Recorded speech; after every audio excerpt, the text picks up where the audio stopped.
Mes chers compatriotes guinéens, bonjour et bonsoir selon vos points géographiques. C'est Souleymane Kondé. Ce lundi 17 mars 2025, il est 10h22, heure de Boston. Cette vidéo est une vidéo adressée à tous les Guinéens sans exception. Sans exception. En termes scientifiques, ce que je veux dire ici dans cette vidéo n'est qu'une répétition. Et nous savons que la répétition, elle est fondamentale dans la vie de l'homme. Elle te permet d'être performante. Elle permet, surtout en termes de parole, d'atténuer plein de choses, de changer plein de choses. En termes religieux, on dit que c'est un rappel. Tu ne dis rien de nouveau, mais tu dis ce qui a été dit il y a 20 ans, 100 ans, 10 ans, il y a 1 an de cela. C'est juste parce que le rappel en religion, ça renforce la foi. Ça donne la foi à d'autres, d'autres ça renforce leur foi. Et ça permet de guider les gens sur le bon chemin. C'est pour cela que la parole répétitive, la bonne parole répétitive est importante pour l'âme, et dans la vie d'ici et pour l'au-delà. C'est pour cela que ce que je veux dire par là, je ne vous apprends rien, vous êtes tous au courant de ça, c'est juste un rappel ou une répétition, mais qui est fondamentale pour notre avenir. Je veux parler de la loi, de la nécessité de respecter la loi dans un pays. Si nous voulons un développement durable, nous voulons accéder au bien-être en Guinée, il va falloir avoir un pouvoir politique stable. Sans la stabilité politique, aucun investisseur ne viendra investir ton argent sur une durée de 5 ans, 10 ans, 15 ans. Parce qu'il n'y a pas de visibilité, il n'y a pas de projection dans le pays, parce que le pays est toujours en instabilité. Qu'est-ce que je veux dire par là? Notre armée guinéenne, qui est une armée composée des intellectuels, des semi-intellectuels et des illettrés. Cette armée, il n'y a pas que mauvais dedans, il y a des excellents officiers dedans, qui s'y connaissent et qui ont un niveau d'éducation excellent. Et un niveau de savoir scientifique excellent. Mais je connais dans cette armée des sous-officiers, des officiers qui n'ont qu'un rêve de devenir président de la République. Et imaginez, il y a des milliers d'officiers que je ne connais pas qui nourrissent le même rêve. Pour que nous puissions mettre fin à ça, il va falloir exiger. Il va falloir faire le socle de notre nation, la loi. Qu'on refuse d'accompagner un seul individu au détriment de la loi. Dans un passé très récent, on a vu l'exemple, ça a été un échec. Et nous vivons une transition qui est appelée transition du CNRD, qui sont venus, selon eux, dès les premières heures, rétablir la démocratie, l'état de droit, la justice et mettre en place une vraie nation. Mais malheureusement, on est en train de répéter la même chose. Pourquoi j'insiste sur ça? Parce que chez nous, aujourd'hui, on dit que c'est Dieu qui a donné le pouvoir à celui qui est là. Non. il a pris les armes, il a tué des gens, il a pris le pouvoir. Il dit qu'il est venu pour remédier aux erreurs du passé. Et il est en train de faire pire que le passé récent.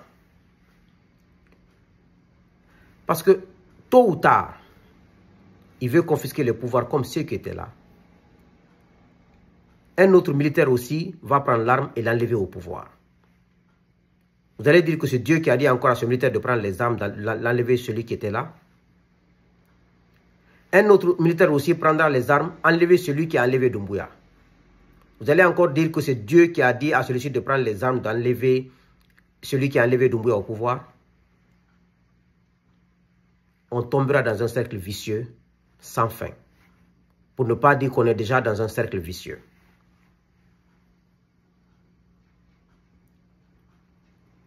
C'est pour cela qu'il est fondamental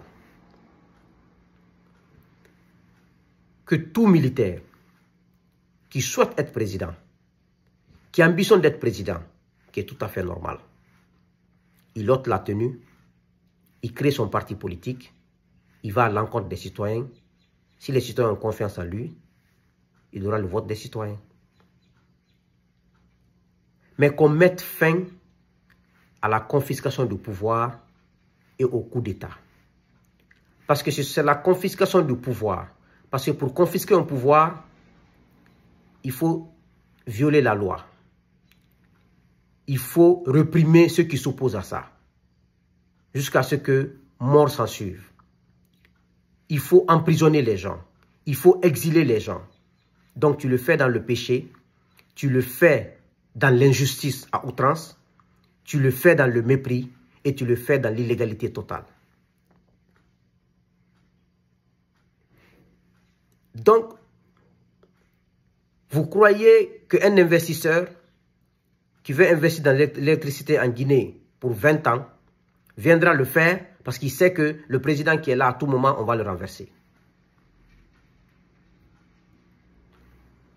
Donc, je tenais vous dire ce message ce matin, qui n'est pas un nouveau message, qui n'est pas un message extraordinaire, mais qui est un message important à mon sens, un message fondamental pour l'avenir de notre nation.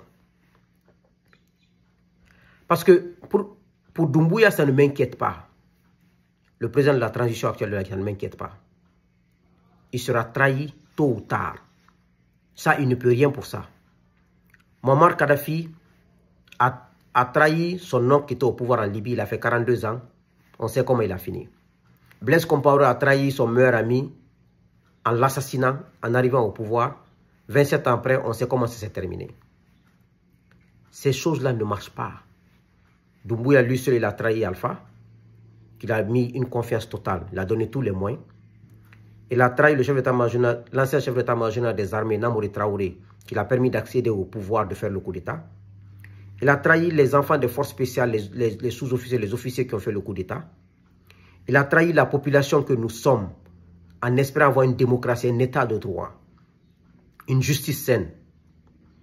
Donc, quelqu'un qui a trahi une fois, 2 fois, 3 fois, sera trahi. C'est la loi de Dieu, c'est la loi de la nature. Moi, je ne peux rien, vous ne pouvez rien. Vos supports ne peuvent pas garantir Doumbouya le pouvoir. Vos prières ne peuvent pas garantir à Doumbouya le pouvoir. Vos travaux de maraboutage, de féticheurs ne peuvent pas garantir à Doumbouya le pouvoir. C'est un cercle. Il est venu pour une mission en massacrant des gens, en ne pas respecter encore sa mission et la vérité, il sera encore trahi. S'il veut, il n'a qu'à mettre les caméras dans tous nos palais, dans toutes les voitures. Parce que celui qui te trahit, tu ne le vois jamais. Même s'il met son propre fils à la tête de la garde présidentielle, à la tête de son palais, c'est 2 ou 3 garçons, un d'entre eux va le trahir. Il sera trahi. Donc pour moi, je ne doute pas une seconde que Doumbouya va tomber. Je ne doute pas une seconde que son pouvoir va tomber. Mais qu'est-ce qu'il faut après ça? Le respect de la loi, le respect de la parole donnée, le respect des principes et des valeurs. le refus qu'on soit toujours au service d'un seul homme au détriment de la nation. Parce que mon constat est que notre nation, sa population a été toujours au service d'un seul homme au lieu de la nation. Même si cet homme est en train de poser des actes qui sont contraires à la nation, à l'avenir de la nation, les gens préfèrent cet homme jusqu'à ce qu'il s'écroule, jusqu'à ce qu'il tombe. Ils suivront la personne dans le mauvais sens. Et ce qui m'inquiète pour notre avenir. Mais le cas des militaires est plus inquiétant. Parce que si on ne met pas fin à l'ambition des militaires, parce que sur 6 présidents en Guinée, on a eu 4 militaires. 2 civils. Les 2 civils, c'est le président Sékou et Alpha. Les militaires, c'est Lansana Conté, Dadis, Sekouba et Doumbouya. Avec quel résultat?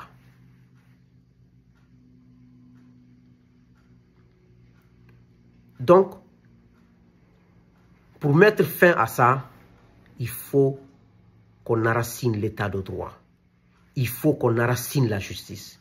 Il faut qu'on enracine la démocratie, qui est un instrument qui permet à tout le monde de s'exprimer, un instrument qui permet de mettre les institutions en place, un instrument qui permet de contrôler l'administration, de rendre service à la population, d'être à l'écoute de la population. La démocratie n'est rien d'autre que ça. Mais un État unitaire, un État qui ne veut pas de la contestation, qui ne veut pas qu'on le critique, qui ne veut pas qu'on dise qu'on n'est pas d'accord sur sa gouvernance, est une menace permanente sur la population et sur tout le pays. Donc, je m'inquiète pour l'avenir. Mais si on remédie à ça, l'avenir sera merveilleux. Il faut mettre fin à l'ambition des militaires. Une fois que le coup d'État contre Doumbouya aura lieu, parce que Doumbouya va partir, je n'ai aucun doute, il faut fondamentalement qu'on mette fin aux ambitions des militaires en Guinée. Et celui qui veut être au pouvoir, il est libre, mais qui crée un parti politique. Ceux qui croient en Dieu, croient aux principes, aux valeurs de Dieu. Vous savez tous que la trahison finit par la trahison. Doumbouya sera trahi. Qu'un coup d'État finit par un coup d'État. Que le non-respect de la parole finira par les désastres. Que vous voulez, la réalité vous rattrapera. Que vous ne voulez pas, la réalité vous rattrapera. Donc c'est ce message que j'avais ce matin. Ce rappel, cette répétition que j'ai toujours dit, que j'ai toujours répété. Mais je souhaitais le répéter encore ce matin, ce message important. Faire ce rappel aux Guinéens. Peut-être on en parlera encore si on a santé et longue vie dans 20 ans, dans 30 ans. Que Dieu bénisse la Guinée. Que Dieu vous bénisse. Une pensée positive à tous nos frères arrêtés injustement par cette junte au pouvoir. Anonyme ou connu. Que Dieu apaise le cœur de vos parents, de vos proches, et que Dieu vous libère le plus vite que possible. Sans exception. Je vous remercie.